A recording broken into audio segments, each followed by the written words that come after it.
Hey, what's up guys? E3 2014 has come and gone, and with it, we've been given access to uncut gameplay footage of Madden NFL 15.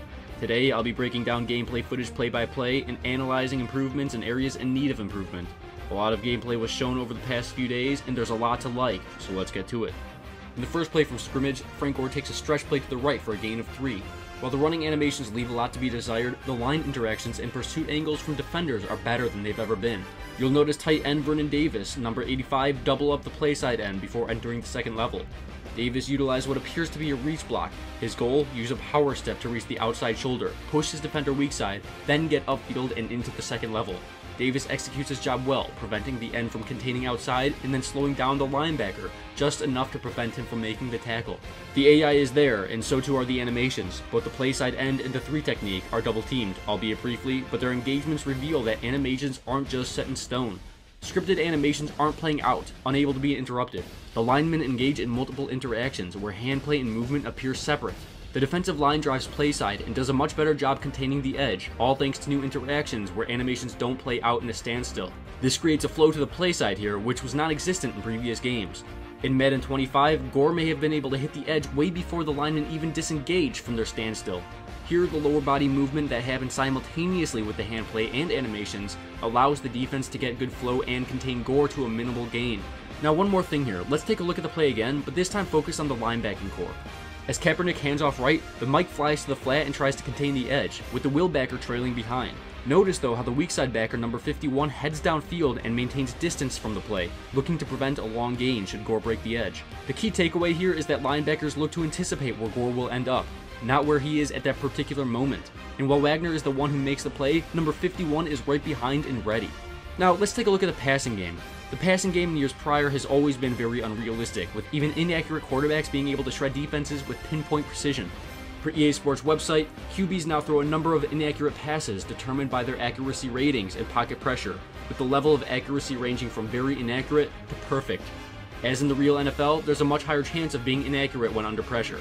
Again, in prior iterations, it seemed as though the ball was either perfectly placed or it was wildly inaccurate with no possibility for a play to be made on the ball, making the passing game feel inorganic and scripted. That all looks to change this year, exemplified by a few plays that displayed the variety in pass accuracies. In the first play, Kaepernick throws a post route to the corner of the end zone. Wide receiver number 85 tries to make a play on the ball, but it's just a few yards out of reach. Later on, quarterback Russell Wilson throws to his tight end in the end zone for a touchdown, but the tight end has to reach down to catch a ball that was underthrown. And at the end of the half, Wilson throws an inaccurate fade for Percy Harvin to the end zone. What you'll notice is that although the ball is inaccurately thrown, Harvin makes an attempt at the ball, and if not for the defenders in the area, Harvin may have been able to haul it in. The same can be said when Kaepernick underthrows Anquan Boldin on the dig route. The throw alters Boldin's trajectory to the ball, and he has to come down to make a catch, which he does unsuccessfully. Now we'll transition to when Wilson throws a fade down the sideline to Harvin. The throw is slightly overthrown, but Harvin is able to stretch out and make the play. The inaccurate pass serves to slow Harvin down just enough where he's almost tackled before hitting the end zone. A perfectly thrown ball would negate the possibility of being tackled, so it appears that even slightly inaccurate passes will affect gameplay both tangibly and aesthetically. Very impressive. The last example occurs when Wilson throws high and outside to number 89 Doug Baldwin on the in route. While Wilson has zero chance to catch the ball, he does make a fruitless attempt anyway, instead of simply doing nothing at all. Overall, the touted changes to passing mechanics are surely noted, and supply a large degree of unpredictability to the passing game that was once severely lacking. Okay, so we've covered line play and now passing mechanics, but there's still one more thing I want to talk about. So let's take a look at defensive backs and see if any adjustments have been made. Two things in particular stand out to me. In each example though, notice how the cornerbacks react to the wide receiver's movements instead of mirroring their cuts prematurely. Defensive backs will make plays on the ball, but only after they read the receiver or break on the ball. But let's get back on topic. The first example is the coverage of curl routes, which have previously been abused to a high degree. In this play, the user-controlled Kaepernick almost throws a pick over the top. That's not what's important. What we want to key in is on the middle linebacker, who covers tight end Vernon Davis, lining up in the slot. The Mike first takes a drop back in his hook zone over the middle third, surveying the play as it unfolds. He only covers Davis after he enters his zone on the hitch route. Immediately, the linebacker attacks his man and allows zero separation. In previous years, the defense would react after a receiver makes a play in his zone, but here the middle linebacker attacks his zone and correctly places assignment, preventing an easy first down. Now, let's take a look at how the flats are covered. Again, in previous years, dumping off to your safety outlet has been a viable strategy that's been heavily exploited instead of, well, a safety outlet when all other options are covered.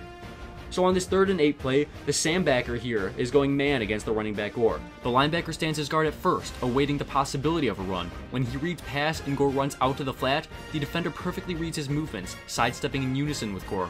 The result, that safety outlet isn't so safe. Alright, so there you have it, guys. That's all I want to talk about today with Madden NFL 15. We've covered various improvements to the line interactions, passing mechanics, and even the way specific routes are defended. Our evaluation at this point is certainly promising, but don't get too excited. There's still a lot left to uncover, both good and bad, and I promise to get to it. So stay tuned next week as I take an in-depth look at both the good and the bad when it comes to presentation. That being said, I hope you all enjoyed my second in-depth look at Madden NFL 15. Follow my channel during the months leading to release for a more meticulous Madden analysis and critique. Madden NFL 15 arrives on August 26th for the Xbox One, PS4, PS3, and Xbox 360. Finally, if you liked the video, please drop a like, and if you really liked it, subscribe for weekly gaming content. And with that, once again, I'm out. Peace!